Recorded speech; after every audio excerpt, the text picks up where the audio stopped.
J'ai l'impression comme si mon co-débatteur, il s'est contredit. Mon co-débatteur a avancé ici que l'union sacrée serait pour trouver des solutions à des problèmes posés par la population. Mon co-débatteur revient encore en disant ici que l'union sacrée n'est pas pour rassurer la mandature, le second mandat soit du chef de l'État.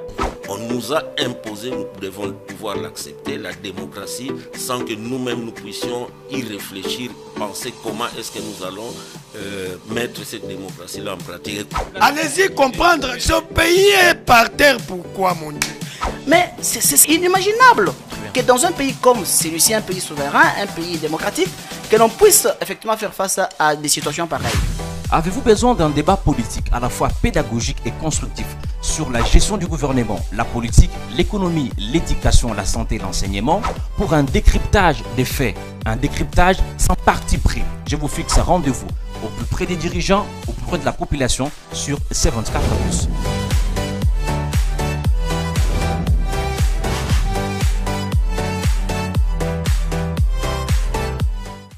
Mesdames et messieurs, merci de nous faire confiance et bienvenue une fois de plus dans les comptes de votre émission. Une nouvelle aventure, une nouvelle semaine avec de nouvelles actualités, de nouvelles informations. Aujourd'hui, on va parler de la problématique du processus électoral. Comment est-ce que cette phase électorale évolue-t-elle? Et pour ce faire, on abordera aussi les autres questions pour Ligomère, notamment la situation sécuritaire de la partie de la RDC. Et pour ce faire, j'ai l'honneur de recevoir sur ce plateau Jojo Maele. Il est politologue, analyste des questions politique à qui j'ai dit merci et bienvenue. Merci pour votre invitation, M. Henri. Je vous réitère mes salutations. Je réitère mes salutations à nos co-débatteurs avec qui nous allons partager le plateau. J'ai toujours eu une grande joie de venir partager un petit savoir avec vous parce que vous savez, vous avez une considération énorme pour notre personne. Merci. Nous avons toujours cette joie de pouvoir partager. Je pense que nous allons parler République. Alors, pour un petit discours, vous savez, aujourd'hui, nous sommes au soir du premier mandat du président de la République. Alors, nous, en tant que communicateurs de l'Union sacrée, nous est arrivé de pouvoir avoir quelques cotations sur quelques autorités qui ont eu à travailler positivement pour gonfler, positivement, excusez-moi pour les lapsus, pour gonfler les bilans du président de la République. Parmi ces autorités, moi je suis en train de voir une dame qui a beaucoup travaillé, Madame Fifi Masuka, la gouverneure de Lualaba, qui aujourd'hui est en train de démontrer de manière palpable et concrète et de quoi elle est capable et gonfler les bilans du président de la République. Donc nous sommes en train de pouvoir, nous sommes en train de la jeter des fleurs pour ce qu'elle a fait. Déjà le président mercredi sera là-bas pour inaugurer quelques œuvres. Il est dans la région du oui, il sera là-bas pour inaugurer quelques œuvres. Donc nous sommes en train de féliciter. Et dans cette optique aussi, nous félicitons Madame Yvette Amboussi qui conjugue ensemble avec Madame Fifi Masuka et qui font qu'aujourd'hui le Lolab est redoré, qui font qu'aujourd'hui le leadership féminin est redoré. Donc nous, étant que communicateurs de nos sacrés, nous n'avons qu'à appuyer ces dames-là, Madame Yvette Amboussi, Madame Fifi Masuka, et peut-être aussi dans la prochaine mandature en 2024, nous aurons un ticket gagnant peut-être à Kinshasa. Fifi Masuka plus Yvette Amboussi, je pense. Merci. Et c'est ça. Ne sont que des projections. J'ai dit je pense. Merci. Joseph Mbenza, il est plus à présenter, cadre de l'UDPS et porte-parole de l'honorable Socrates Mubengaï. Et je crois que j'ai bien prononcé. Merci, bienvenue. Merci beaucoup pour l'invitation pour la deuxième fois. Merci. J'étais directement, je sautais à l'occasion pour cette invitation. J'aime bien votre chaîne. Merci. Et merci beaucoup. Effectivement, je suis cadre de l'UDPS et porte-parole de M. Socrates Mubengaï, qu'on appelle nous les jokers de la République. Il est candidat à la députation provinciale dans la circonscription de Mongafula, sa terre natale, là où il a grandi, là où il a étudié. Mais ces remerciements vont aux membres de l'Union sacrée pour l'investiture du chef de l'État, Félix, comme candidat de l'Union sacrée. Très bien. Et il témoigne de tout son soutien au secrétaire général Augustin Kabouya pour sa candidature à la députation nationale dans la circonscription de Moamba. Et puis à Madame Antoinette Samba Kalambay à la députation nationale dans la circonscription de Lukunga. Et son ASBEL, qui porte son nom, qui est dirigé de main de maître par Maître Jackson Kabamba. Le dimanche, on a fait une descente à Mongafula dans la cellule de Mamaïnou. Tout s'est bien passé. Il y a des hommes de terrain. Oui, c'est un homme de terrain. Il est là, il est en train de superviser. Vous savez, nous avons besoin des députés nationaux qui sont issus des communautés. C'est eux qui seront, comment dirais-je, qui feront le plaidoyer. Lui, c'est un homme discret, mais il a vu l'état de sa commune natale de Mongafula. Il s'est décidé d'être cette porte-voix au niveau des autorités pour booster la commune de Mongafula. Donc, bravo à toutes les structures du parti qui soutiennent l'honorable Socrates Mbengai, ainsi que l'association qui porte son nom, dirigée le maire de maître par M. Jackson Kabamba. Merci beaucoup, merci. Un autre invité de marque, c'est pour lui la première fois de participer à cette émission. Il me fait l'honneur, il vous fait aussi honneur, vous que nous suivez, de participer. Elie Mondongo, merci et bienvenue. Merci, Elie Mondonga. Elie Mondonga, excusez-moi. Excusez-moi. Mondongo, c'est quasiment autre chose. Très bien. Merci de l'invitation. Oui, merci. Non seulement c'est une première ici, mais c'est une première dans une autre télé que là où nous travaillons. Et c'est un grand plaisir pour moi de participer effectivement à ces plateaux où je pense qu'on va parler au public. Quoique je me sens un peu comme un petit poisson parmi les crocodiles, dans le sens que moi je suis tout petit peu journaliste et les deux sont communicateurs et cadres de parti.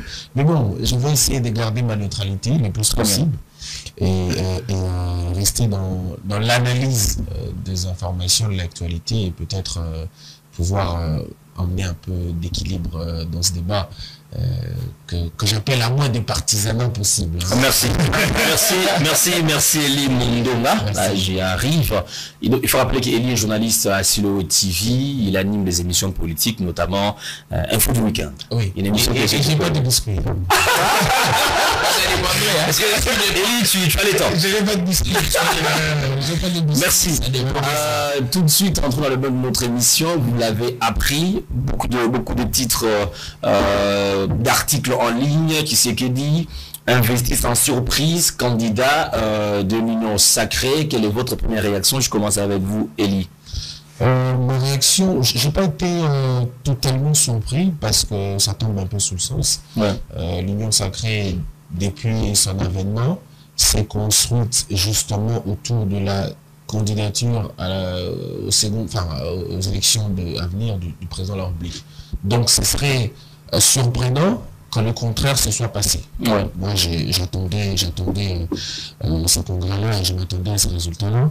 Et c'était un peu, comme qui dirait, procédural pour moi. C'est-à-dire qu'on savait que les candidats naturels de l'Union sacrée, c'est le président de la République. Il n'y a pas beaucoup de faits nouveaux. Simplement, j'encourage et je félicite quand même cette collaboration politique des très grands leaders qu'on a vus, parce que c'est quelque chose de très rare. On sait que dans les mœurs politiques de chez nous, il y a beaucoup les facteurs égomaniques qui rentrent en jeu, mais voir qu'il y a un leader comme Jean-Pierre Bemba, un autre leader comme Vital Kamerhe, Bahati et tout ça, tous réunis autour de Félix Tshisekedi, c'est quand même quelque chose à féliciter parce que ça arrive très rarement dans l'histoire de ce pays. Et voilà que les congrès au pluriel se terminent. Nous avons hâte, nous, surtout en tant qu'observateurs, de voir comment est-ce que les jeux électoraux vont commencer et comment ça va se dérouler. Et là, on aura un peu plus à dire parce que l'Union sacrée est partie très favorite quand même. Très bien. Je reviens à vous, M. Jo Mayele. Est-ce que c'est déjà prévisible que Tshisekedi serait déjà les candidats de l'Union sacrée, étant donné que lors de la sortie officielle de ces regroupements, c'est vrai qu'il y a un débat autour de ça, regroupement, plateforme électorale ou politique, qu'il en est déjà l'autorité numéro 1. Je pense que ce n'est pas une surprise parce que, vous savez, au fur et à mesure que nous avancions, il y a eu des approches prospectives sur ce que va être le bas, une approche futurologique aussi. Je pense que le président Félix Antoine Tshisekedi était déjà pressenti. Depuis la sortie de l'Union sacrée jusqu'à ces jours, moi j'ai toujours élevé un indicateur, cette capacité fédératrice du président Tshisekedi de pouvoir assembler plusieurs leaders autour de lui. Parce que vous savez, aujourd'hui, avoir une capacité fédératrice renvoie à un élément, l'élément de la paternité. Parce que la Constitution nous dit que le président de la République, c'est le père de la nation. Alors, si vous concevez le pouvoir d'une manière plus sociologique, vous allez comprendre que chez nous, les Bantous, nous concevons celui qui est au pouvoir comme un père. Donc, le président de la République a ressorti cette capacité de paternité de pouvoir rassembler politiquement plusieurs personnes, plusieurs leaders autour de lui. Et puis, il a réussi son coup. Et je pense qu'il a fait taire les mauvaises langues qui disaient que M. Tshisekedi, il semblerait que c'est un monsieur qui table plus sur l'ethnie, sur la tribu, mais en regardant la cartographie de l'Union sacrée, géopolitiquement, tout est respecté. Et vous allez comprendre qu'il a, politiquement aussi, il s'est concilié des ramifications avec des leaders aujourd'hui qui ont de l'ancrage politique sur les territorialités congolaises. Donc je pense que pour moi, ce n'est pas une surprise. Je pense que le président Félix Tshisekedi mérite d'être entériné comme candidat de l'Union sacrée au regard de tout ce qu'il a fait, au regard de l'aura qu'il porte, parce qu'il ne faudrait pas oublier, Félix Antoine Tshisekedi porte différents auras. Il porte l'aura de l'IDPS, il porte l'aura du père, de son père, Étienne Tshisekedi, et il porte aussi son aura. Donc, une certaine trilogie qui fait de lui et ce qu'il est aujourd'hui. Trilogie, j'ai envie de dire trilogie oratique. Je vais vers vous, M. Joseph Benza. Nous avons vu la semaine les propos tenus par M. Jean-Pierre Mbemba avant, bien sûr, l'entérinement de la candidature de Tshisekedi. Il estime avoir laissé la main à son frère parce qu'il estime que le bilan il est positif. Est-ce que vous partagez cet avis? Est-ce que sera, à votre avis, la conséquence logique de l'entérinement de la candidature de Tshisekedi comme président à l'élection présidentielle du 23 décembre? Merci pour la question. C'est une question pertinente. Là, ça rejoint... Je crois que M. Jean-Pierre Bemba a tordu le cou à ses détracteurs qui disaient que c'est un homme opiniâtre, égoïste, qui ne pense qu'à lui. Là, il a démontré à l'opinion, tant nationale qu'internationale, que c'est un homme d'État qui sait s'effacer au profit de l'autre. Il a bien dit son frère. Ça a tout son sens. Vous savez, dans un combat politique, quand quelqu'un parle d'un frère, c'est que de l'autre côté, il y a des ennemis. Donc, il faut là, vous savez, en politique, mon frère le sait, en méthodologie, en sciences politiques, on nous apprend à analyser des politiques, des discours, des hommes d'État, des discours politiques. Là-dedans, c'est un mot qui sort, qui a son pesant d'or, je crois. Il dit, je m'efface pour laisser la place à mon frère. Parce que il n'y a pas mieux que Félix Tshisekedi, Jean-Pierre Bemba, Kamere et consorts, qui mesurent la gravité de la dangerosité que notre pays court par rapport à ses ennemis intérieurs et extérieurs. Il vous souviendra, il y a plusieurs mois avant qu'il soit même vétéran de la défense, il a dit, je crois, à Libenge Biagemena, si je choisis Félix, c'était pour éviter le chaos au pays. Donc il est dans une logique qui se suit. Tenez, mais l'autre analyse que je vais apporter à ce qui a été fait le dimanche, là en tant que UDPS, nous saluons ça. Parce que nous sommes en train de nous approprier de notre destin, de notre pays. Ce pays nous appartient et petit à petit, les Congolais sont en train de fermer la mauvaise parenthèse de 1997 de la FDL qui nous a dénaturés. Ce qui a été fait lors de cette investiture, c'est à l'image de la campagne électorale qui va s'en suivre, parce que la deuxième étape, ce sont des équipes de campagne. Tel que vous voyez la configuration, ça je le dis déjà, je l'ai dit dans l'autre plateau, l'image que donne l'Union sacrée aujourd'hui, je crois que même après 2028, ça sera solidifié, ça sera conservé pour protéger le pays. Le président, dans sa vision, il n'y aura pas un seul directeur de campagne. Nous aurons 11 directeurs de campagne à l'image d'Union sacrée. Est-ce que vous répondez au débat, cette rumeur sur l'équipe de campagne? Les ennemis de l'Union sacrée ont voulu récupérer cette situation pour créer des tensions avant l'investiture. Parce qu'il y aura 11 directeurs de campagne dans l'ancienne configuration des anciennes provinces. Avec les auras de tout le monde, on ne peut pas avoir un seul directeur de campagne. Le président s'est visionné, il a déjà vu très loin que dans l'ancienne configuration des 11 provinces, nous aurons 11 directeurs de campagne. Et puis nous aurons en deuxième échelon 26 directeurs de campagne. Yeah. Dans le troisième échelon, nous aurons 145 directeurs de campagne. Donc, tous ceux qui sont dans l'Union sacrée, quelque part, se retrouveront à faire la campagne du chef de l'État pour que le message arrive jusqu'au territoire, jusqu'au bas-fond de la République. Donc, ce qui a été fait, nous louons, mais c'est que nous demandons aux politiques qui sont dans l'Union sacrée de nous protéger cela, même après les élections, que cette union soit conservée pour faire sortir réellement le pays du gouffre. Voilà ce que nous pensons en tant qu'UDPS, et nous saluons cet accompagnement de tous ces leaders, et ça montre à l'opinion, tant nationale qu'internationale, que l'Union sacrée s'apprête à aller aux élections, contrairement à d'autres amis. Très bien.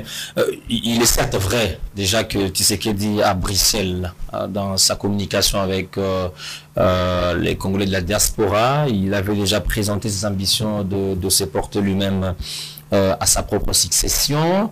Qu'en est-il de l'opposition? Il sait que l'image que Tshisekedi dégage de l'espace démocratique en RDC pose problème.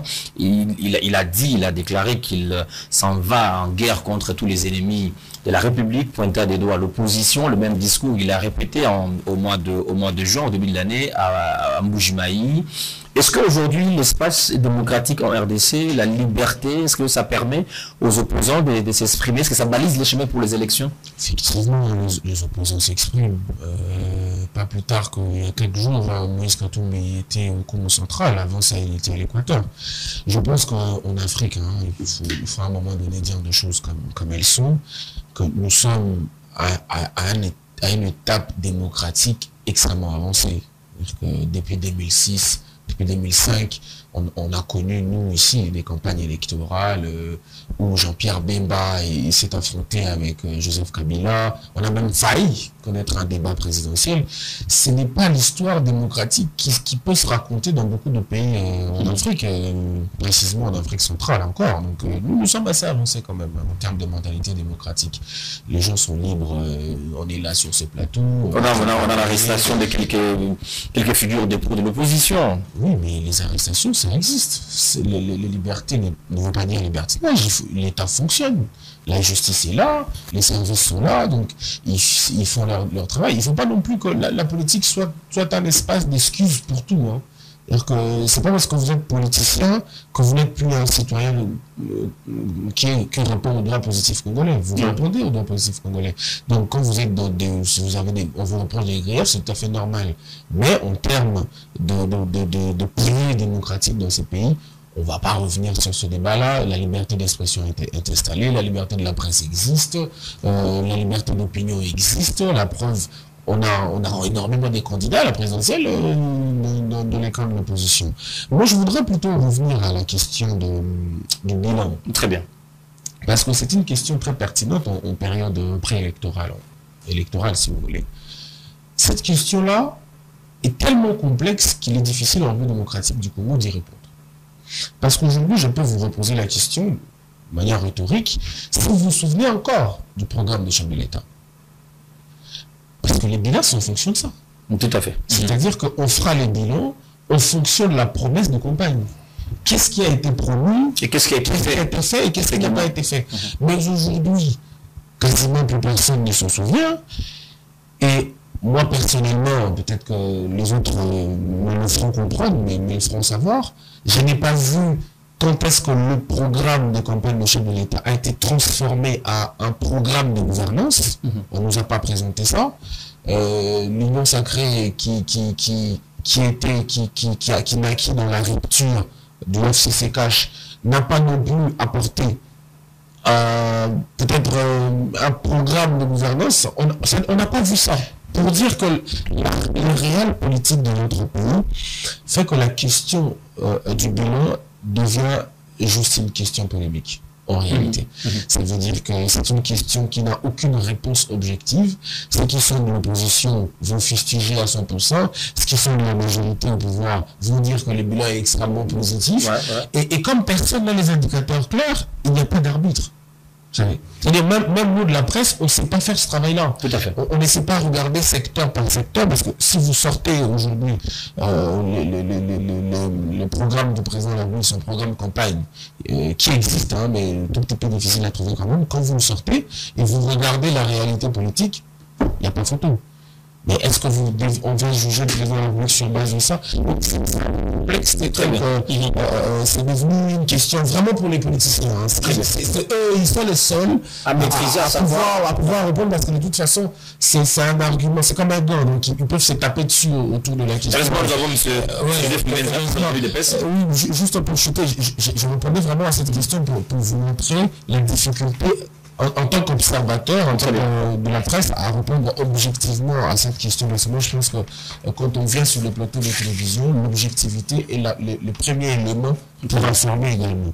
Et parce que je vais un peu revenir sur les questions posées, à propos de M. Jean-Pierre Bemba, pour peut-être fermer la parenthèse de l'Union Sacrée, congrès de l'Union Sacrée, moi je pense que en tant qu'analyste, M. Jean-Pierre Bemba n'avait pas d'autre option.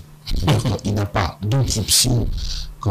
Certains disent qu'il a agi en sage homme. Il devait se procurer une très bonne santé financière avant de se lancer n'importe quelle ambition. Bon, moi je pense que c'est un peu malaisé et mal poli d'ailleurs de parler des questions financières, parce que je pense qu'il gagne ce qu'il mérite. C'est un vice-premier ministre de la République, donc vous ne pensez pas non plus qu'il aurait un salaire de misère. C'est tout à fait légitime. Mais moi je pense que politiquement, il n'a pas d'autre choix. Parce que déjà, il y a un arrêt, je crois, de la Cour constitutionnelle, si je ne dis pas de bêtises, qui lui interdit toute ambition à la présidentielle aujourd'hui. Si je ne dis pas de bêtises, en tout cas. Il ne peut pas postuler. La dernière fois, je crois que sa candidature a été refusée. Si je ne dis pas de bêtises, corrigez-moi. Et lui-même l'a dit d'ailleurs, lors du congrès, il dit qu'il n'a pas... Sa candidature n'a pas été prise en 2018 parce qu'on savait qu'il était populaire et qu'il aurait pu gagner. Au-delà de ça, quand ils ont rejoint le président de la République, avec Moïse Katumbi à la sortie de la Mouka, Moïse Katumbi a fait un rétropédalage aujourd'hui à l'opposition parce que non seulement il en a le moyen, mais il a une structure aujourd'hui politiquement un peu plus organisée que les MLC. On sait que de son retour de l'arrêt, il s'est quand même effrité, Jean-Pierre Bemba. Donc, aujourd'hui, faire carrière à l'opposition contre Félix Tshisekedi, c'est politiquement plus compliqué pour lui, parce que s'il faisait l'opposition comme Moïse Katumbi, ça voudrait dire qu'il devrait laisser la place à quelqu'un d'autre dans son parti. Je pense à Mme F. Bazaïba ou à monsieur le secrétaire général actuel, M. Babala. Est-ce que Jean-Pierre Bemba se serait dépassé à ce niveau-là? Aurait-il cette hauteur politique-là pour aller dans un combat de l'opposition politique en laissant quelqu'un d'autre diriger son parti? Je ne crois pas. Donc moi je pense qu'au regard de ces éléments-là, il n'avait pas d'autre choix. Parce que regardez quand même, Mme F. Bazaïba a fait une sortie médiatique récemment chez nos confrères de Top Congo, où elle a polémiqué à la limite sur la question des résultats de 2018. Vous vous rappelez? Où elle a même dit qu'elle assumait ce qu'elle était en train de dire. Chacun s'en prend la tête. Et effectivement, qu'elle assumait ce qu'elle est en train de dire. Donc vous comprenez que moi je pense que M. Jean-Pierre Bemba, très modestement, n'a plus la carrure d'élever ses ambitions à la présidentielle, et de toute façon la justice le lui interdit, et aujourd'hui il n'avait pas un autre choix. C'est beaucoup plus aisé par lui de soutenir la candidature de Félix Tshisekedi que lui-même de vouloir faire l'opposition, ça serait plus compliqué. Voilà, merci Elie Dumaïle, je reviens vers vous. Une question avant de réagir aux interventions d'autres co-débatteurs. Tshisekedi s'en va dans la même course que Martin Fayoulou, qui a aujourd'hui, enfin, il s'est prononcé, on va laisser prononcer, il va aller aux élections pour être ses champs de garde, pour surveiller les élections. Voilà, il y a aussi Matata Mponyo, il y a Mukwege, on va le savoir, il va nous confirmer, Moïse Katumbi. Et aujourd'hui, on a vu l'UNC de Vital Kamerhe, le MLC de Jean-Pierre Bemba, il y a l'UDPS même, le parti de tradition du chef de l'État, qui porte Tshisekedi comme candidat, mais on s'est dit, face à ces challengers, Tshisekedi devra avoir quel bilan, à votre avis? Je pense que le président Tshisekedi a du crédit pour faire valoir. Je pense que ici, quand on parle du bilan du président Tshisekedi, il faudrait le prendre dans plusieurs angles. Déjà dans sa gestion. il faudrait les prendre dans ces actions accomplies et puis il faudrait les prendre dans la restructuration de l'État. Ici, quand je parle de la restructuration de l'État, ça c'est la première des choses. Pourquoi? Parce que lorsqu'on doit gérer une chose, que ce soit dans les minimes structures, on commence toujours par l'appareil dont on gère. Ouais. Comment est-ce que vous avez trouvé l'appareil dont on gère pour imprimer une certaine ADN? Le président Tshisekedi, lorsqu'il arrive au pouvoir, j'admets qu'il trouve la dimension de l'État dans son point de vue matériel, une population, un territoire, une souveraineté et une reconnaissance internationale. Mais dans l'aspect structurel fonctionnel, il y avait beaucoup de dégâts. Les structures de l'État qui existaient ne reflétaient pas à leur mission traditionnelle.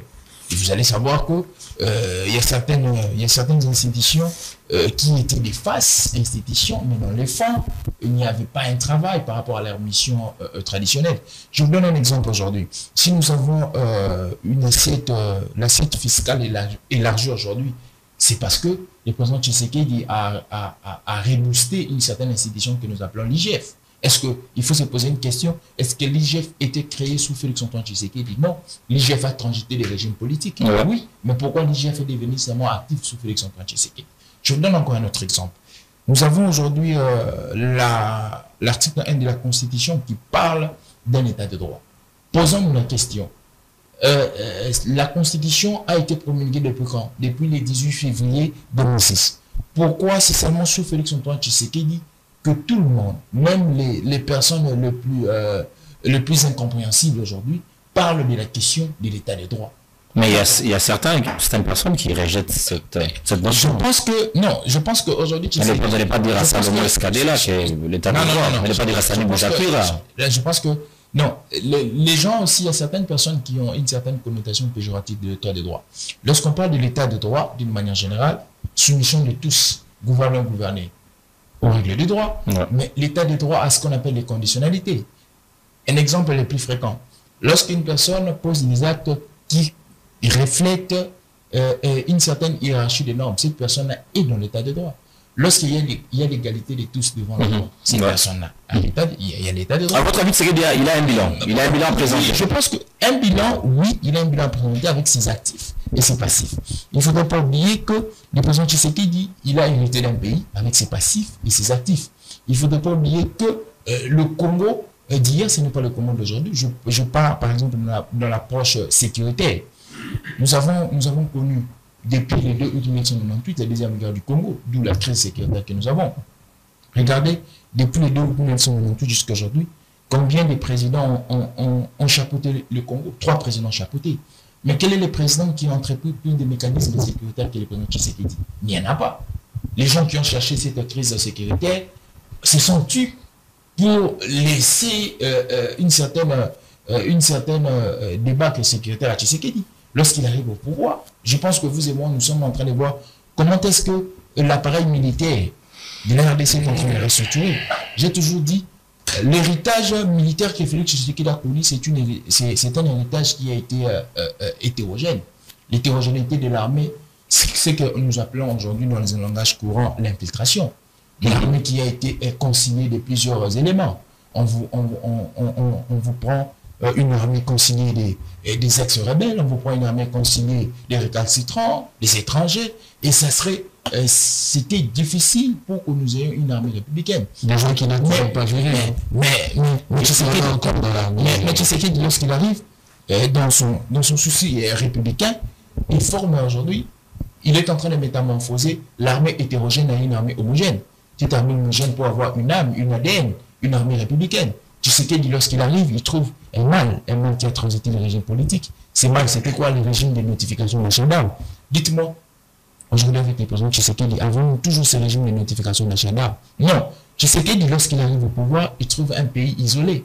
Un pays où, lorsqu'on parlait de la RDC dans les grands salons politiques, il a fallu que des commissionnaires parlent de la RDC.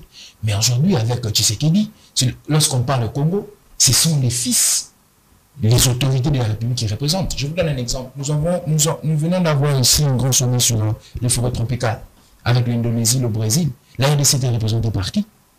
Par son président de la République. Mais on a vu aussi dans le passé, Kabila a représenté le pays aux différents sommets. c'était restreint. Nous avons... À l'ONU, c'est pas... À l'ONU, ça c'est habituel, c'est une habitude. Mais quand nous parlons de différences diplomatiques, nous voyons qu'il y a certaines institutions qui sont spécifiques. Nous voyons certaines institutions qui sont liées à certaines questions. Ici, lorsque je vais terminer par cette question de la diplomatie, le Congo a donné une certaine assurance. Nous avons reçu le président de la Fédération suisse ici. Nous avons reçu le président Erdogan ici au Congo. Recevoir Erdogan, vous connaissez, c'est quoi l'importance de la Turquie dans la cartographie mondiale? Quand un État commence à recevoir des corps diplomatiques ou des corps étatiques comme des présidents de la République, cela sous-entend que dans cet État, il y a une certaine sûreté. Il y a une certaine sécurité. Parce qu'un président de la République ne se déplace pas en vain pour aller dans un autre État. Cela signifie que ces émissaires étaient déjà arrivés, ils ont certaines assuretés. Et cela s'est fait sous Tshisekedi. Tshisekedi trouve un Congo, je vais terminer par cette métaphore, on vous dit, monsieur Henri, vous avez, vous allez vous examiner chez un médecin, on vous dit, vous avez l'insuffisance rénale, vous avez le sida, vous avez le diabète, vous avez l'hépatite, et le médecin va vous recommander quel médicament. Le médecin va vous recommander quel traitement en avant. On va commencer par les maladies les plus chroniques.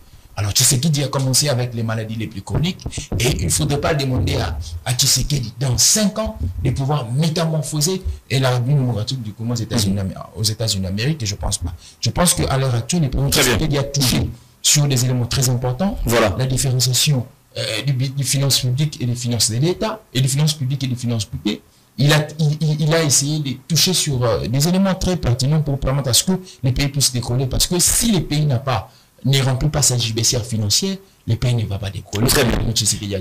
Je reviens vers vous, monsieur Joseph Menza, vous avez pris note, sérieusement note. Je vous laisse réagir de façon générale à votre avis. Oui, je vais parler pour réagir à ce que mon frère Elie venait de dire. Il faut faire la part de choses entre Félix Tshisekedi, qui présente son programme quand il sera président sous le label de l'UDPS et alliés, et Félix Tshisekedi, qui gagne les élections, qui va en coalition avec le FCC-Cash, Félix Tshisekedi qui défenestre le FCC-Cash et fait une autre coalition avec l'Union Sacrée.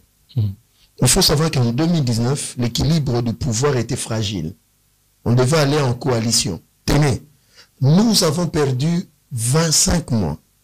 7 mois de tractation pour la sortie du gouvernement, et 18 mois de la gestion de la chose publique avec Lukamba de manière chaotique. C'est que, avec l'Union Sacrée, avec M. Samba Lukonde comme Premier ministre, que finalement que Félix Tshisekedi commence à poser les jalons du développement. Tenez, je vais prendre un exemple factuel, parce que tu as dit il faut des indicateurs clairs. Prenons l'exemple de l'éducation. Félix Tshisekedi, il arrive, il met en musique l'article 43 de la Constitution.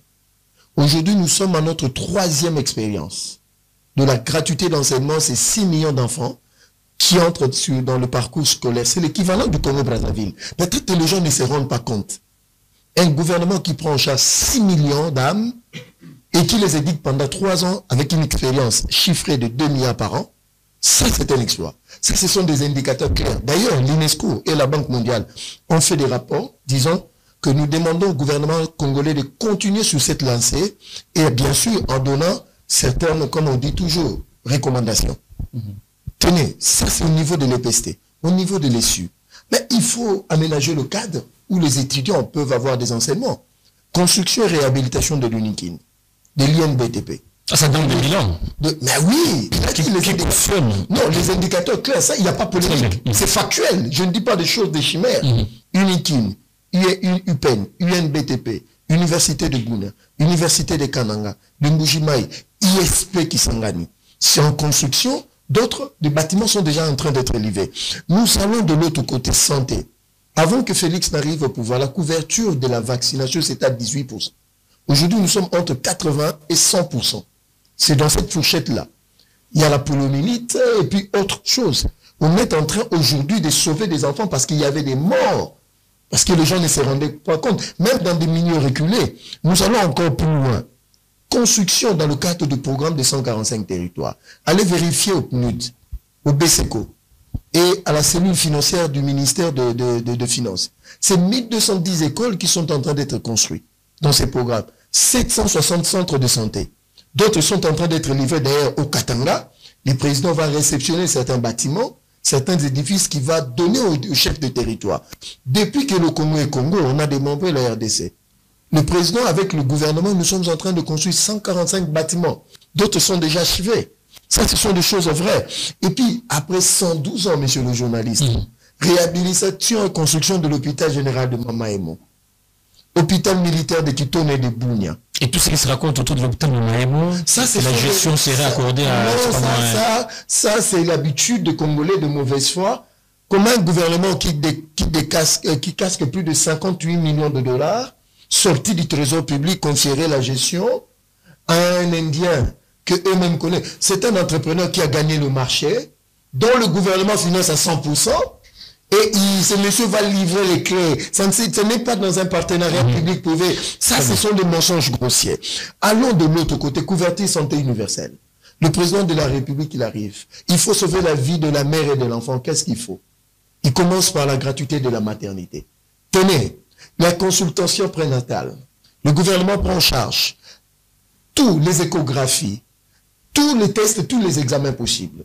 La maman accouche gratuitement, même par césarienne. 1 mois de traitement de soins de la mère et de l'enfant après 1 mois. Ça, c'est un président visionnaire.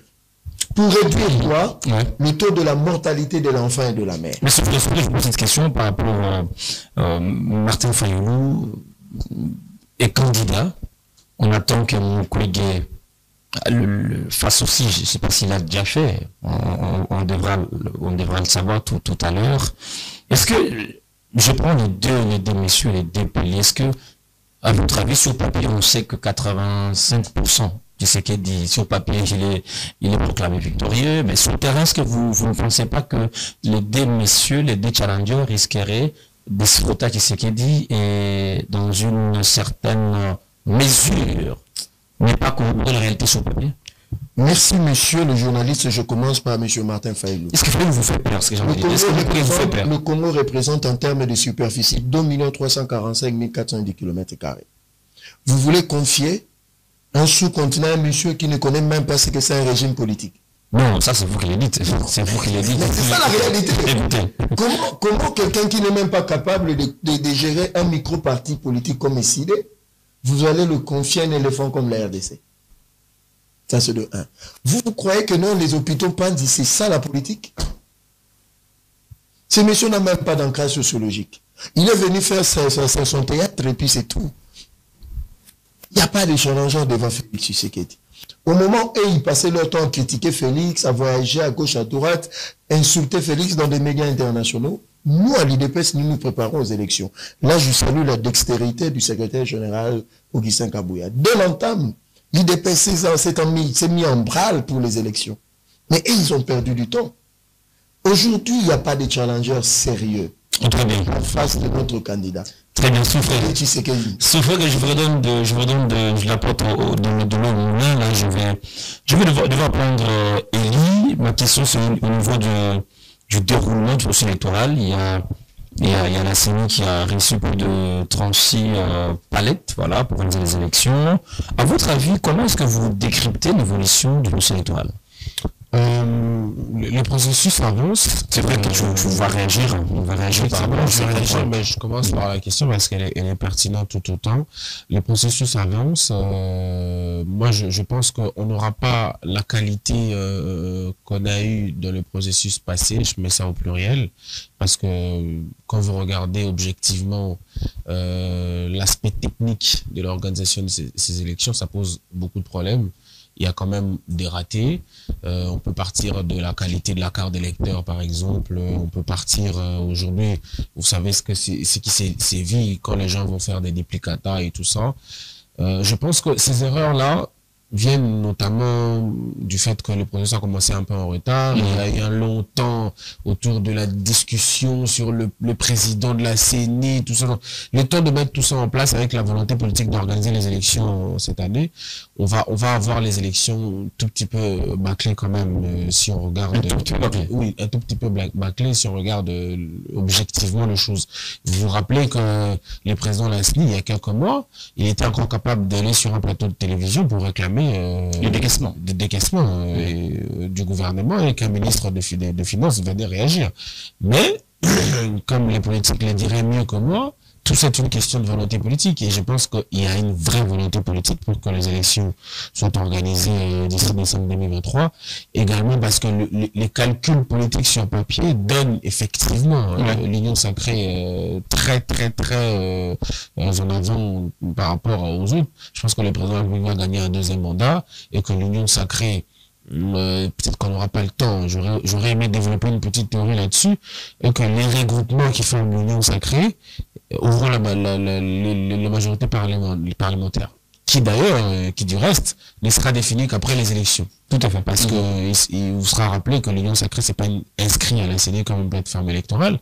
Donc, une petite guéguerre peut venir de là, et on sait que dans notre pays, le réel politique fait que la majorité parlementaire peut être définie au début du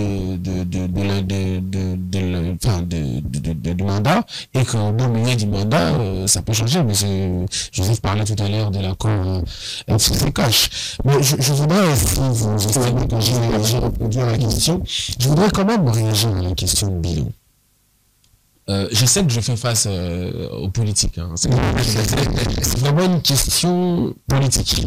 Pas dans le sens de la scientificité, mais un peu politicien, comme on dirait. Les bilans, défendre les bilans, ce n'est pas établir un comparatif entre un régime et un autre.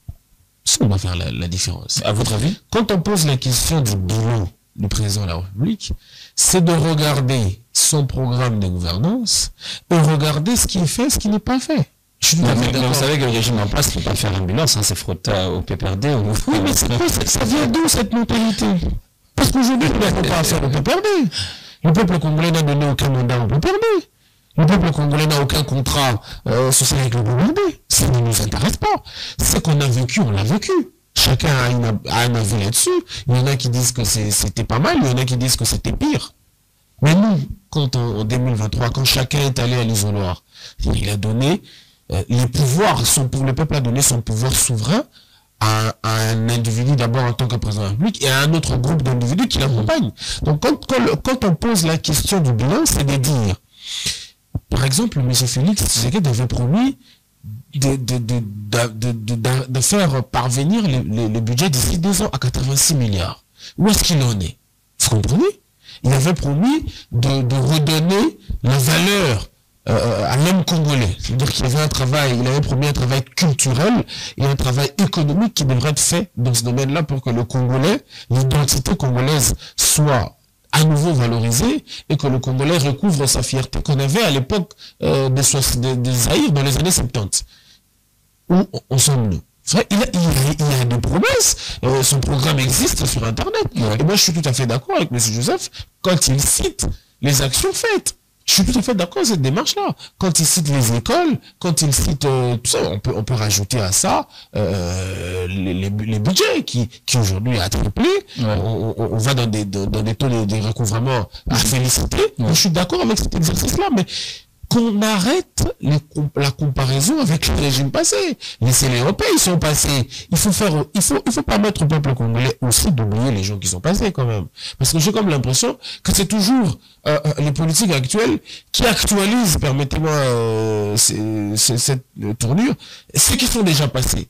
Non, on n'en a plus besoin. Je pense que chacun jugera les bilans du chef de l'État en fonction de la promesse qu'il nous a faite en tant que candidat, et j'ai aimé, une distinction que vous avez faite tout à l'heure. J'ai dit, il ne faut pas comparer Félix Tshisekedi des campagnes, qui vient avec un label de UDPS allié, Félix Tshisekedi qui gagne les élections, mais qui conjure avec cash, et Félix Tshisekedi qui aujourd'hui est dans l'Union sacrée.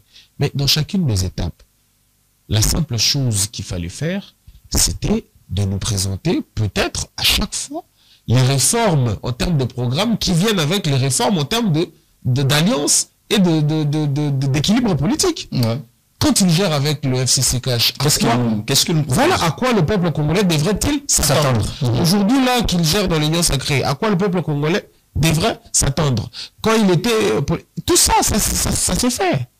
Quand on regarde la politique comme elle s'est fait, comme elle s'est vue dans d'autres cieux, on voit quand même qu'il y a ce devoir de redevabilité-là des politiques envers le peuple, parce qu'on doit toujours informer le peuple, on doit toujours dire... Parce que nous, sur base de quoi on fait ces jugements ici? Sur base de quoi doit-on répondre à la question de bilan? Parce que moi je ne sais plus. C'est comme ça qu'aujourd'hui, je vous ai dit que c'est une question des politiciens, parce qu'ils vont s'accrocher et dire, bon, on a perdu 25 mois avec les cash. Pourtant, le programme de la gratuité de l'enseignement arrive quand même, si je ne me trompe pas, je ne dis pas de bêtises, arrive quand même pendant le FCC les cash. Vous comprenez que c'est un peu une question qui donne lieu à des polémiques un peu politiques et tout ça. Et moi, je fistule cette démarche-là de vouloir toujours ressusciter des régimes morts. Dans ce cas-là, on va comparer, franchement, on va comparer l'incomparable. Et dernière chose avant de chuter, je sais que mes co-débatteurs sont des politiques. Mais à un moment donné, il ne faut pas non plus que dans la communication politique, qu'on torde le fait. M. Félix Tshisekedi arrive à la tête d'un État qui fonctionne. D'ailleurs, c'est le gouvernement, en tant qu'une institution du régime passé, qui organise les élections, qui nous porte à la tête du pays. Il ne faut pas non plus venir... Voilà, il ne faut pas non plus être auto-flagellateur à ce point-là et ne pas reconnaître les efforts fournis. Tout à fait. On est au droit de critiquer ce qui s'est fait dans le passé, mais il y a des efforts fournis. Parce que si on doit refaire l'histoire, on trouvera toujours où justifier chacun. Donc, il n'hérite pas un pays qui est un État juste... par la lettre de noblesse, non. Parce que les choses fonctionnent. Aujourd'hui, quand il parle de l'IGF, c'est faux. De dire que l'IGF n'a commencé à fonctionner que maintenant, que la Cour de compte... Quand Louis Lobambi parlait de son fameux rapport de 15 milliards l'an qui échappe au trésor public, vous savez qui ont fourni ce rapport-là? Vous savez que c'est notamment la Cour de compte avec l'aide de l'IGF. Ce n'est pas à l'époque de M. Tshisekedi. Ce que je peux reconnaître à l'IGF aujourd'hui, c'est qu'il y a une autre donne dans la stratégie. Plus active. Non, pas plus active. Elle communique sur ses actions. Très bien. Ça veut dire que c'est lui qui est à la tête de l'IGF aujourd'hui et c'est à son honneur. Hein. C'est tout à son honneur. Il a apporté une donne communicationnelle. Aujourd'hui, l'IGF communique. À chaque rapport qui est fait, l'IGF communique. Mais quand vous fouillez dans les annales, vous allez chercher en tant qu'un vrai chercheur, vous trouverez que les rapports de l'IGF l'IGF est créé, je crois, en 87. C'est même pas Joseph Kabila qui a créé l'IGF. L'ordonnance qui crée l'IGF, c'est l'ordonnance des 87, qui vient d'être modifiée, si je ne dis pas de bêtises, je crois en 2000, je sais plus, mais récemment. Mais c'est l'ordonnance donc de 1987. Vous voulez me dire que depuis 1987, si on va vraiment dans les archives de l'IGF, on ne trouvera pas des rapports de l'audit, de contrôle, ça existe bel et bien. Donc, à un moment donné, je sais, je comprends que c'est de la communication politique, mais le chef de l'État a ses prouesses à lui pour avoir, d'ailleurs, c'était une question de débat. Moi, je donnerai mon avis là-dessus. Je pense que le peuple mérite quand même que les faits soient rétablis comme tels. Monsieur Félix Tshisekedi, avec tout ce qu'il fait avec l'IGF des bons, c'est pas lui qui a créé l'IGF, c'est pas lui qui a créé la Cour des comptes. Tenez, le président de la République lui-même a critiqué la justice. Il a fait. C'est pour autant que même au niveau de l'EAC, c'est pour autant que l'institution judiciaire n'existe pas. Va-t-on dire que l'institution judiciaire n'existe pas?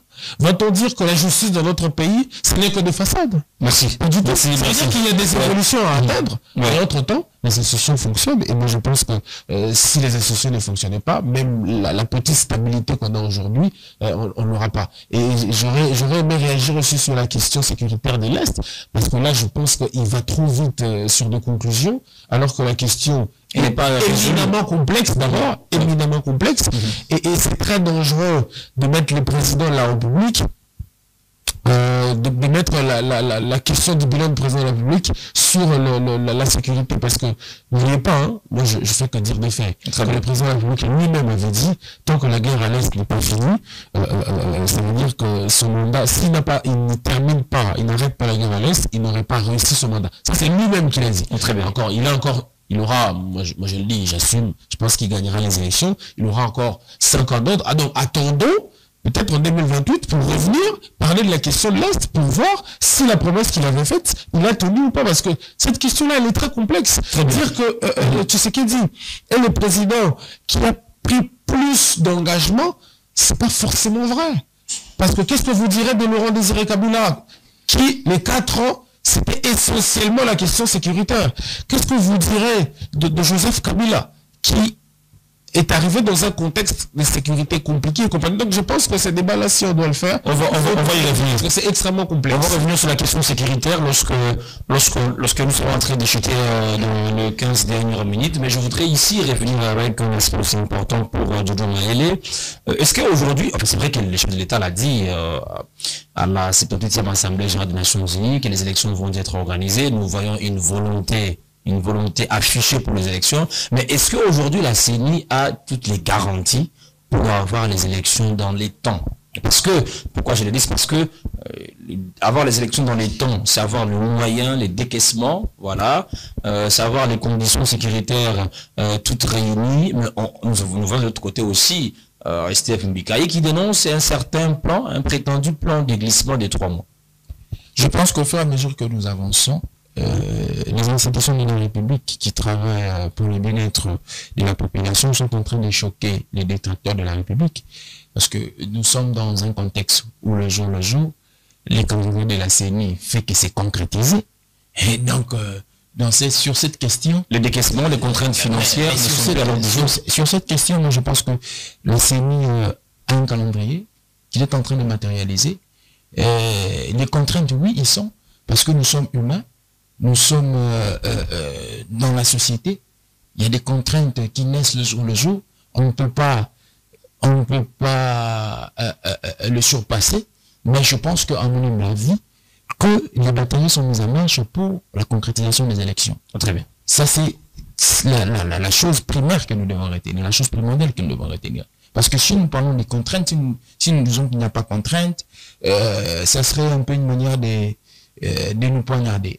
Parce que les contraintes existent, que ce ne soit pas seulement dans le domaine électoral, mais dans la vie courante, les contraintes sont, excusez-moi pour la tautologie, des monnaies courantes. Alors, je vais un peu revenir en arrière sur ce que mon estimé confrère a dit, que j'aime beaucoup. Nous partons, parler d'Élie ou de M. Joseph, M. Élie plutôt. Ah ben voilà. Excusez-moi. M. Élie. Alors, ici, il faut définir, je commence d'abord à définir les cadres. Nous sommes dans un cadre étatique, ok? Dans ce cadre étatique, je parle dans une approche systémique. Ça signifie que l'État est un système. Au sein de l'État, il y a des sous-systèmes qui sont là. Et ces sous-systèmes-là, ce qu'on appelle les institutions, et chaque institution est régie par une manière de faire les choses. Alors, l'État d'une manière globale, nous avons ce qu'on appelle l'organisation du pouvoir politique, les régimes politiques. Premièrement, lorsqu'on parle de M. Félix Antoine Tshisekedi avec son programme, qu'il devait nous présenter à chaque fois qu'il y aurait réforme, ces boulots-là ne reviennent pas à Félix Antoine Tshisekedi. Ça, c'est une union stratégique. Des différentes alliances. Quand il y a alliance, quand il y a réaménagement des alliances, ça ne revient pas à Félix Antoine Tshisekedi. Alors, le Premier ministre, c'est quoi son travail? Il faut se demander, parce que nous sommes dans une approche systémique. Ouais. Demandons-nous c'est quoi le travail du Premier ministre. Si aujourd'hui, on remettait les réaménagements du programme à Félix Antoine Tshisekedi, ça signifie qu'on est en train de tordre les principes du semi-présidentialisme. Parce que le président, il faudrait savoir, il est irresponsable devant le Parlement. Devant le Parlement, c'est le Premier ministre. Politiquement, il est responsable. Donc, c'est au Premier ministre. C'est la nature de notre régime. Voilà, c'est au Premier ministre. Si cette démarche, cet aléa existerait, c'est au Premier ministre de pouvoir démontré comme des mortels. Parce que je sais qu'il y a toujours une communication gouvernementale. Avec M. Patrick Mouyaya, vous le savez, non? À chaque fois qu'il y a des grands sujets pertinents concernant la chose publique, il y a des communications.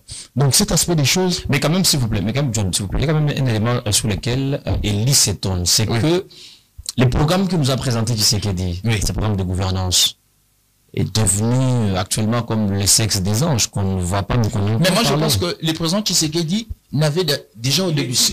Déjà, les présidents déjà, il faudrait comprendre une chose. Ici, il faudrait étudier les moments et les temps. Lorsque le président Tshisekedi présente son projet de société, c'est un projet de société issu de quelque part. Tout à fait. Il devient président de la République, il doit concilier. Il doit réaménager avec le FCC. Donc, il faudrait concilier ces projets-là. Ça ne revient plus à l'idée, authentique du président Tshisekedi. À la question les porteurs de cet aspect de choses, ce n'est pas Tshisekedi. Les porteurs de cet aspect de choses, c'est le Premier ministre.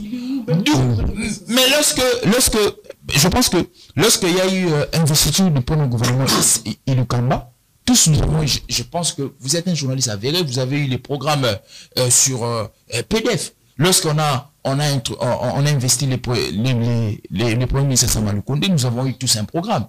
Donc je pense que si vous en avez besoin, la fois prochaine, je vais vous chercher ce programme-là. Très bien. On va le ramener. La question, je suis toujours dans cette approche systémique. La question de l'IGF. Oui, l'IGF a été créé depuis 1987. Je l'accepte. Lorsqu'on parle d'une institution, on voit ses missions, son objet, ses rôles qu'il doit jouer. Lorsque je parle dans la dimension organisation fonctionnelle, je vois que l'institution doit marcher avec ses missions, ses objets de création. Une institution ou une structure quelconque qui déroge à ses missions traditionnelles n'est plus une institution. Quand on parle de l'IGF, c'est quoi les missions de l'IGF? C'est quoi l'objet de l'IGF? L'IGF est là, dans la dimension de contrôle, il fait ce qu'on appelle un contrôle administratif. Est-ce le contrôle administratif était fait par l'IGF? Est-ce que les rapports étaient déposés? Non.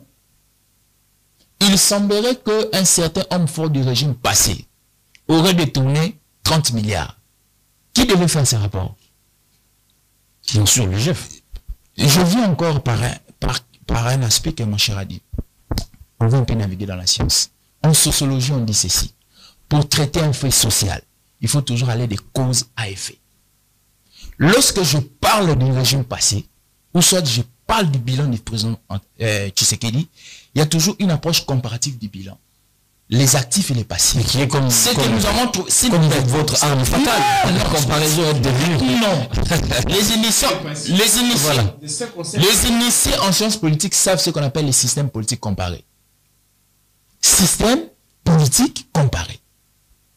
Quand on parle du système politique comparé, ça signifie quoi? On peut mettre en évidence des gestions, des administrations. Mais c'est une approche. Non, mais comment? Il n'est pas unique. Non, mais comment dans la... C'est pas le même système. S'il vous plaît. Mais comment ce n'est pas légitime? Comment c'est pas légitime? Parce que lorsque... Non, s'il vous plaît. S'il vous plaît. On parle de la chose publique, l'État. Mais lorsqu'on parle de l'État, il ne faudrait pas appréhender l'État sur un aspect ou une approche quelconque. Moi, je peux te naviguer l'État sur l'approche organisationnelle, sociologique, anthropologique. Et c'est sur ces approches-là qu'on va trouver des vérités sur certaines questions. Si on se base seulement sur l'approche organisationnelle, à chacun son approche. Mais quand on parle du bilan aujourd'hui, mais quand on parle du bilan, non, quand on parle du bilan, est-ce que vous êtes à mesure d'évaluer votre régime, le régime qui s'est sans les comparer à notre régime? Impossible. Étant qu'initié de la science politique, je peux dire c'est impossible. Non, ça impossible. Permettez-moi, en 30 secondes. Pourquoi est-ce que le gouvernement présente un programme de gouvernement que le Parlement investit ensuite? C'est pour donner une lettre de référence qui peut même permettre le contrôle parlementaire. C'est-à-dire que j'arrive, je vous dis, en une année, voilà ce que je vais faire. Et en une année, on est en droit de demander un bilan. Tout à fait. C'est-à-dire que les bilans, ça veut dire quoi? Ça veut dire que voilà ce que j'avais prévu de faire. C'est que voilà ce que je n'ai pas pu faire. Et c'est comme ça d'ailleurs que dans l'esprit du contrôle, le gouvernement revient chaque année devant le Parlement. Chaque année, on ne revient pas avec un nouveau essentiellement. Une approche empirique. Voilà, on peut récupérer les points qu'on n'a pas pu atteindre de l'année passée pour les projeter dans l'année prochaine. La communication, c'est une stratégie de communication politique. Assumez-les. C'est légitime pour vous, assumez-les. La stratégie de communication politique ici voudrait que, puisqu'on s'adresse à un électorat, de miroiter un peu les choses. Quand on pose la question du bilan, tout de suite, dans la tête des politiques et des communicants, il faut absolument faire la comparaison avec le bilan des cabinets. C'est du passé quand même. Quand on demande la galerie, c'est-à-dire qu'aujourd'hui, par exemple, le gouvernement Samuel Koundé a, je crois, 3 ans ou 2 ans et demi, je ne sais pas quand on demande les bilans, c'est même de dire, nous, par exemple, avec la question budgétaire, nous avec la question du PIB, parce qu'on aurait promis que ça va augmenter. Tout ça, ce n'est que ça, en fait. Très bien, merci. Nous sommes en train de chuter, il nous reste pas beaucoup. Le finissez, c'est comme si on était en train de faire une prochaine dans l'histoire du Congo. Les bilans ne rentrent pas dans la... Mais s'il vous plaît, cette approche comparative des bilans existe, oui ou non?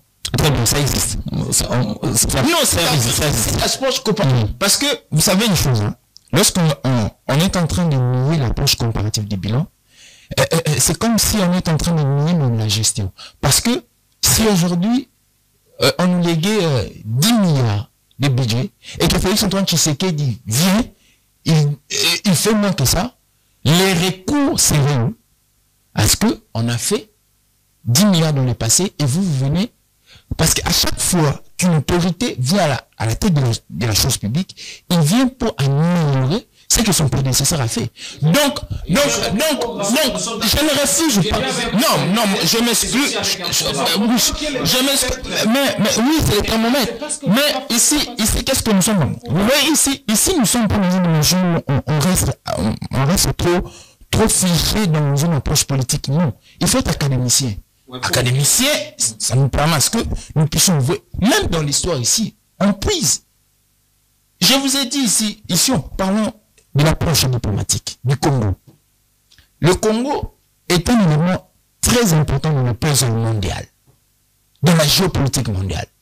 Mais lorsque il a fallu que le Congo participe au sommet diplomatique, est-ce que le Congo existait? C'est ça le problème. Parce que là, vous allez le Congo existait. Vous allez refaire sur... La maison Schengen a été fermée sous la gestion. Pas que chez nous. Pas que chez nous. S'il vous plaît. Voilà. Merci, je reviens vers vous, monsieur Joseph Menza. J'ai des questions pour vous. C'est vrai que ça va être votre dernière prise de parole.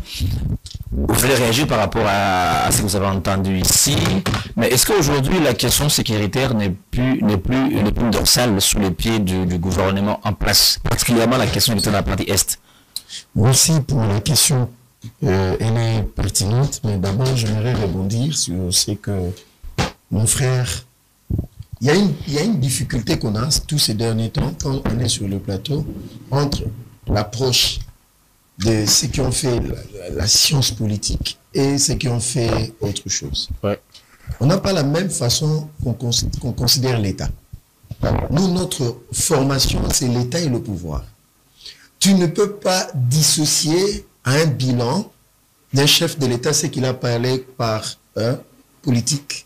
La politique qui s'est faite, il y a le passif et l'actif. Tu ne peux pas les dissocier dans un bilan. Normalement, dans la gestion de l'État. Le système politique comparé, c'est le cœur de l'analyse de toute politique. Tu ne peux pas. Il y a un deuxième aspect. Vous savez, il faut tout un cours, toute une formation pour faire l'analyse de politique publique. Un programme peut se muer à un projet qu'un sectoriel amène au Conseil de ministres, et puis ça devient une politique publique. C'est là la différence. Alors, si tu n'es pas initié, tu ne comprendras pas. tu vas commencer à parler du programme de Félix. Mais n'est pas la science exclusive. Non. Ici, nous sommes dans notre domaine.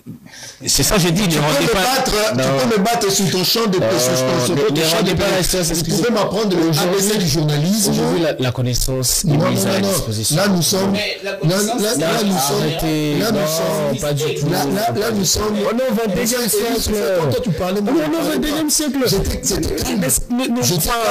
Moi, j'aime pas cette exclusivité-là. Ça n'existe plus. Là, nous sommes dans notre domaine. C'est les arguments d'autorité, ça. Voilà comment ça se fait.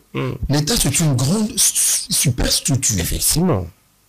L'État tel qu'il est organisé, le but de la politique, de la Sciences Po, c'est l'intérêt général. Oui.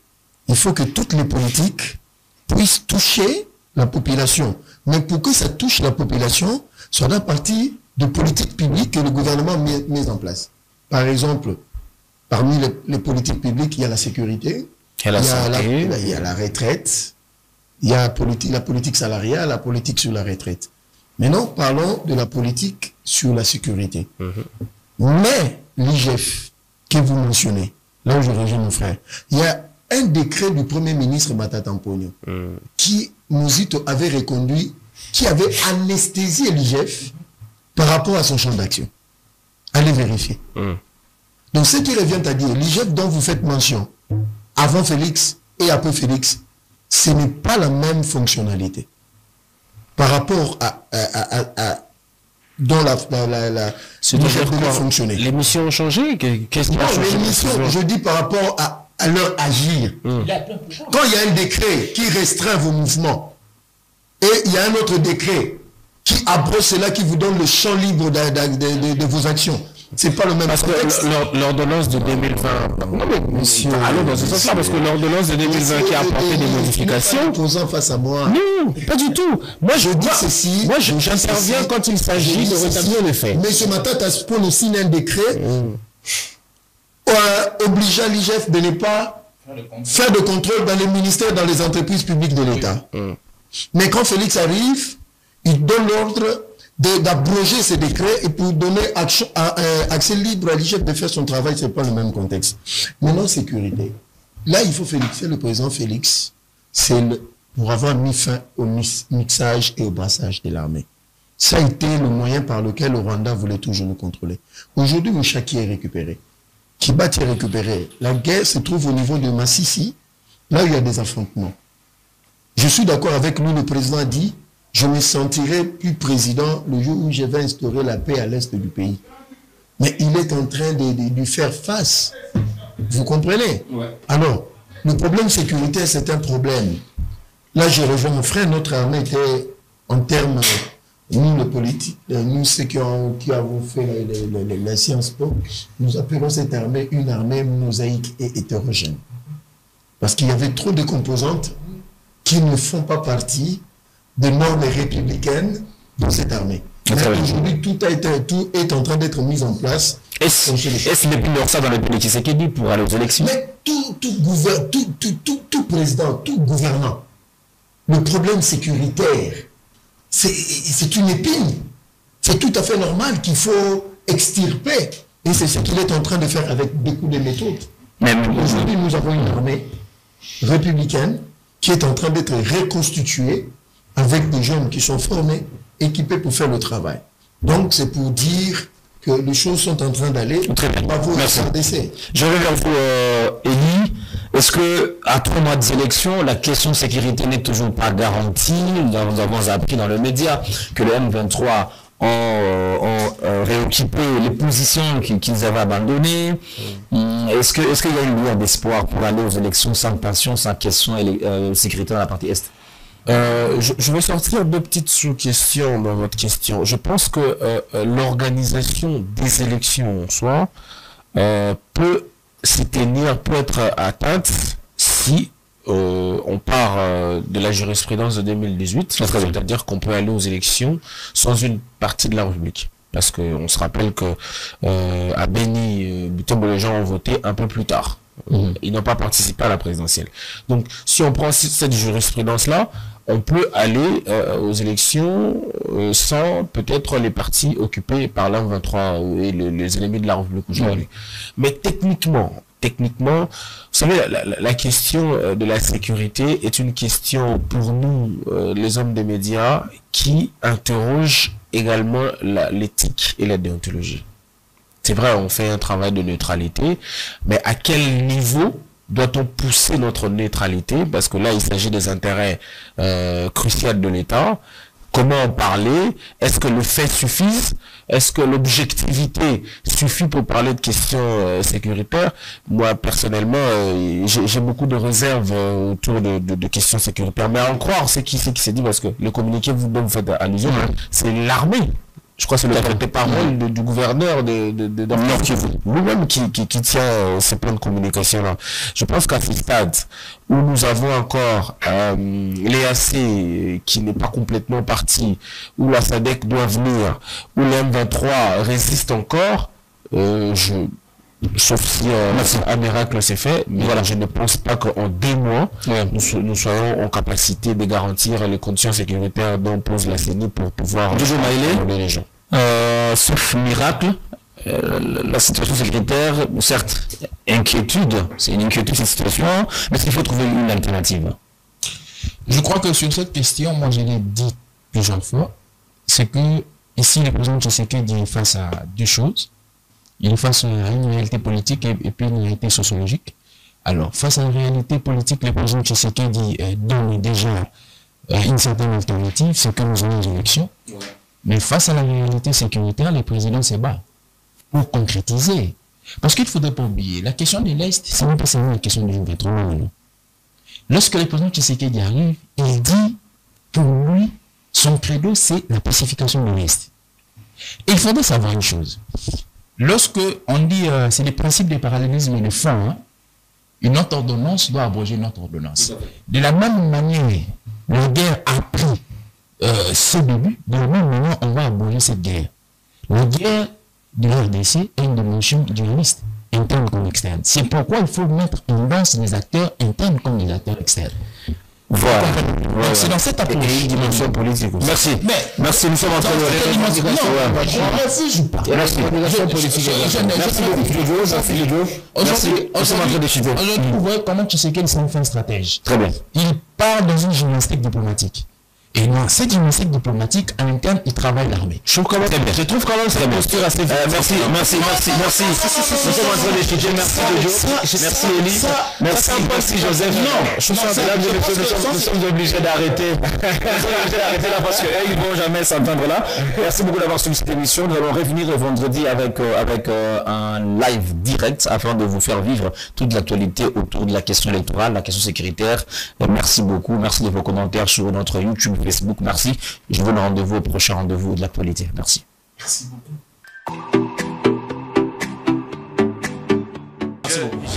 J'ai l'impression comme si mon co-débatteur, il s'est contredit. Mon co-débatteur a avancé ici que l'union sacrée serait pour trouver des solutions à des problèmes posés par la population. Mon co-débatteur revient encore en disant ici que l'union sacrée n'est pas pour rassurer la mandature, le second mandat, soit du chef de l'État. On nous a imposé, nous devons pouvoir l'accepter, la démocratie, sans que nous-mêmes nous puissions y réfléchir, penser comment est-ce que nous allons mettre cette démocratie-là en pratique. Allez-y comprendre, ce pays est par terre, pourquoi mon Dieu? Mais c'est inimaginable que dans un pays comme celui-ci, un pays souverain, un pays démocratique, que l'on puisse effectivement faire face à des situations pareilles. Avez-vous besoin d'un débat politique à la fois pédagogique et constructif sur la gestion du gouvernement, la politique, l'économie, l'éducation, la santé et l'enseignement pour un décryptage des faits, un décryptage sans parti pris? Je vous fixe un rendez-vous au plus près des dirigeants, au plus près de la population sur 74+.